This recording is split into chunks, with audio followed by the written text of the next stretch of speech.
Всем привет, всем здрасте, дорогие друзья, с вами Кисель. Разработчики выпустили новый корабль от верфи Крюгер. Называется он Волк. Сейчас вам все подробненько о нем расскажу.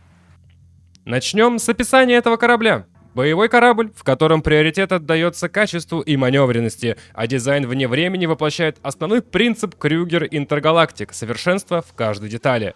Симфония прошлого и настоящего вдохновляющий новый корабль Крюгера доказывает, что его увядание лишь усилило стремление к элегантности, качеству и смелому дизайну. Этот легкий истребитель стирает грань между первыми воздушными воинами 20 века и межгалактическими героями наших дней, подтверждая поговорку о том, что иногда старые методы все еще лучше.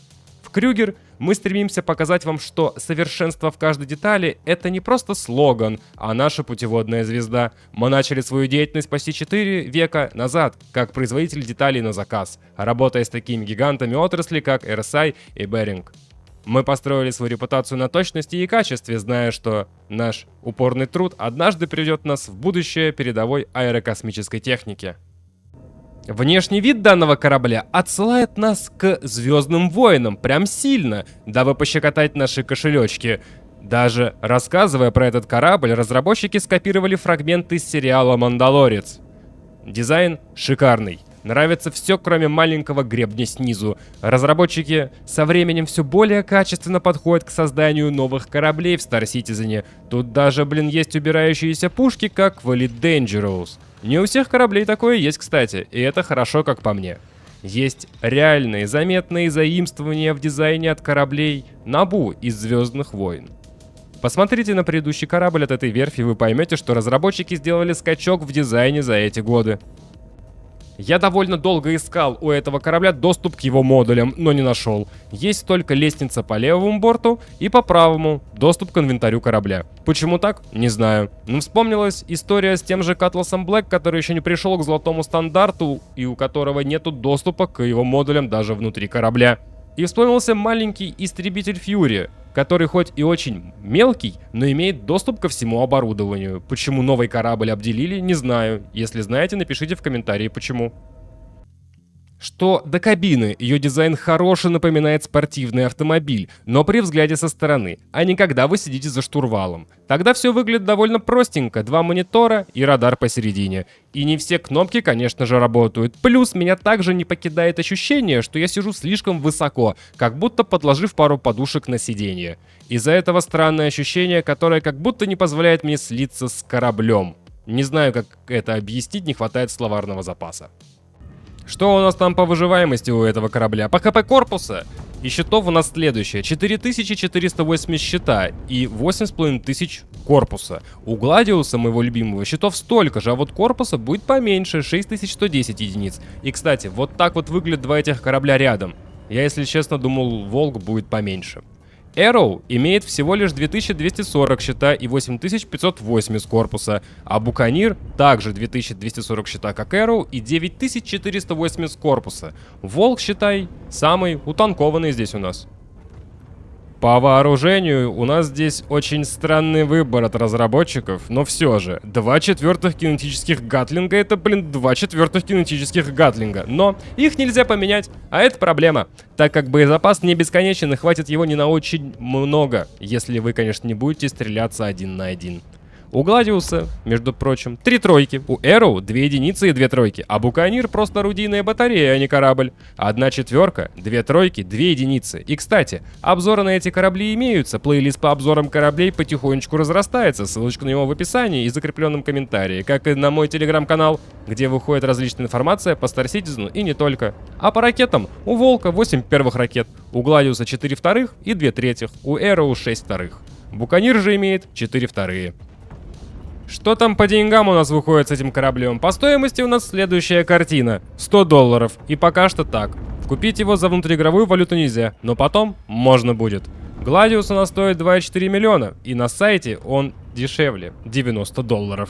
Arrow около 2 миллионов внутриигровой валюты, и самый бюджетный на сайте $75. Буканир почти 1,7 ляма, и оверпрайс почему-то на сайте $110. Что по маневренности, в космосе летает очень неплохо, даже очень хорошо. Ибо по сухим цифрам чуть ли не топ среди легких истребителей слева направо. Наш Волк, Гладиус, Буканир и Эроу. Плюсом для нас будет то, что мы имеем кинетическое оружие, а не лазерное. Мы можем весь распределитель вкидывать в двигатели и щиты, что играет нам на руку. Приятно полетать на этом кораблике, особенно после того, как я снял обзор на Буканир. Вот там было очень уж неудобно, а этот просто красавец. Звук работы двигателей приятный, ничего раздражающего нету, да и во время тестов и вылетов в разные места не было такого, что звук у корабля пропадал, а временами это подбешивает и дезориентирует. Маневренность на планете с плотной атмосферой. Летает, мое почтение. Завернуть можно так, чтобы пилот потерял сознание, и это не составит вам труда. Не так, как на Буканире. Буканир, конечно, быстрее по прямой, но мы более маневренные. Да мы и маневреннее, чем Гладиус, в конце концов. Одна есть проблемка, правда. Это новая модель полета и аэродинамика, которая выйдет в ближайшее время. А мы, считай, на нем без крыльев. Тот же Гладиус имеет крылья. У нас, конечно, есть как-никак что-то похожее на крыло, но немножко не то. Напоминаю, вот так вот корабли выглядят рядом друг с другом. И что в плане хвостового оперения и поперечной устойчивости тоже имеются вопросы, так как у нас лишь маленький гребень снизу, а не полноценные два руля направления, как у Гладиуса. Так что есть вопросики про то, каким он будет через полгода-год, или же уже на релизе, когда будет полноценная летная модель с аэродинамикой. Ну, а что там с планетами с низкой плотностью атмосферы? Там все прекрасно. Там любой корабль нормально поворачивает и имеет большую скорость при учете то, что вы перейдете в навигационный режим. Правда, навигационный режим тоже уберут с новой моделью, но суть вы поняли. Маневренный, шо капец. Бой на этом корабле прекрасен до момента, пока у вас закончится боезапас. Кинектика пробивает так-то щиты насквозь и наносит урон по корпусу сквозь них, что играет нам на руку. Но все же, учитывая ПВЕ направленность, я бы предпочел возможность менять вооружение на лазерное.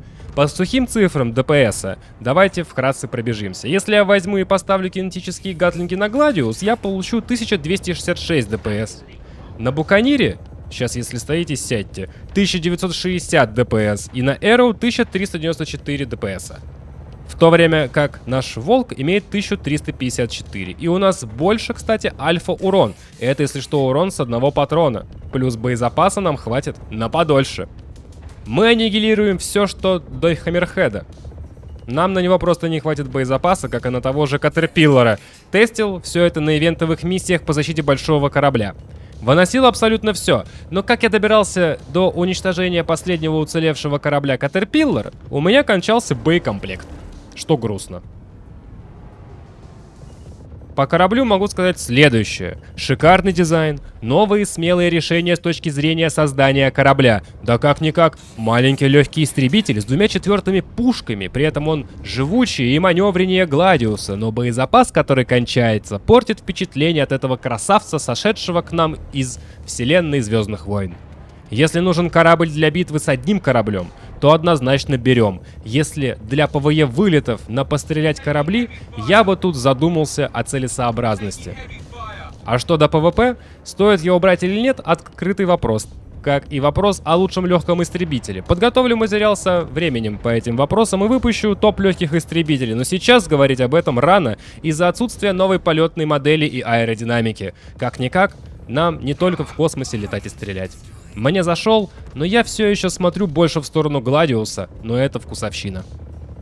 Напишите, как вам, мои дорогие, этот шикарнейший корабль, и взяли бы вы его себе или нет, и, конечно же, почему. Если у вас появляются трудности с выбором корабля, то смотрите мои обзоры или задайте себе такой вопрос. Какой корабль из всех кораблей класса вы бы оставили один, а остальные бы убрали? И, наверное, так вы для себя решите, какой корабль вы выберете. С вами был Кисель, всем до встречи и пока-пока, увидимся в космосе.